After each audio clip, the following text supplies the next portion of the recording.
Hello, my name is Aurora Ellis, and today we're going to be uncovering the dark side of suburbia. For decades, suburbs symbolized the good life, but the truth is, the suburbs didn't grow naturally. They were engineered, and the choices behind them created some long-lasting problems we still deal with today. After World War II, the U.S. faced a massive housing shortage.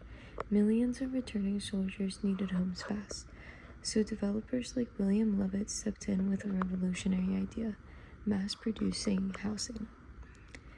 Using assembly line techniques, entire neighborhoods like Levittown could be built in months instead of years. For the first time, middle-class families could afford a brand new home with a yard. But there's a catch. This American dream didn't happen on its own. It was powered by huge government programs. Starting in the 1930s, the FHA backed mortgages almost exclusively for new suburban single-family homes, not older homes in cities. This made suburban houses cheaper than city apartments. The Interstate Highway Act of 1956, the U.S. built 41,000 miles of highways, often straight through urban neighborhoods, making it easy to live far from where you worked. Add in cheap gas, cheap land, and cheap mortgages, and suddenly suburbia wasn't just an option, it was the default. But the default wasn't an equal opportunity. Suburbs were built using systems of intentional segregation. Starting in the 1930s, federal agencies created color-coded maps rating neighborhoods by risk. Non-white neighborhoods were labeled red, meaning banks refused to issue mortgages there.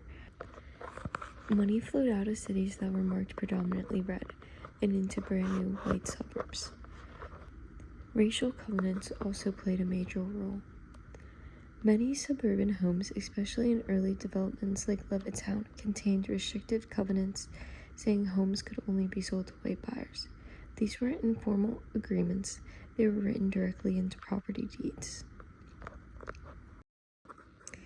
Even after overt discrimination was outlawed, cities used zoning laws to keep suburbs economically and indirectly racially exclusive.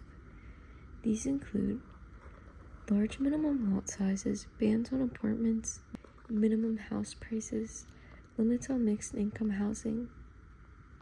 The result, suburbs grew wealthier and whiter, while many cities cut off from investment faced decline. The suburbs weren't just separated by race, they were separated by design. Zoning rules spread out everything. Homes here, stores over there, offices miles away. You can't walk anywhere. Every errand becomes a car trip. Kids rely on parents for transportation, and adults often go days without seeing their neighbors. What was marketed as privacy silently became isolation. Because suburbs are so spread out, life revolves around the car. This leads to traffic, high transportation costs, pollution, streets becoming dangerous for pedestrians, and a huge amount of land wasted on parking. Ironically, the place advertised as freedom often traps people behind the wheel. Suburbs are not just a trend of the 1960s. They still exist and are being built today. The isolation is extremely prevalent, and with greater technology use is being pushed further. Suburbs are also still predominantly white. Even though segregation ended decades ago, modern segregation isn't enforced by laws or signs. It's enforced by economics, zoning policies, and housing availability. Most suburbs still rely heavily on single-family zoning, meaning no apartments, duplexes, no mixed-income housing, just large houses on large land. People aren't explicitly excluded by race anymore. They're excluded by minimum housing prices, which often mirror long-standing racial wealth gaps. Generations of discrimination created a racial wealth gap that exists today. And since suburban homeownership was one of the biggest wealth-building opportunities in American history, families who were shut out back then are still trying to catch up today. So even after laws changed, the economic effects of segregation remain.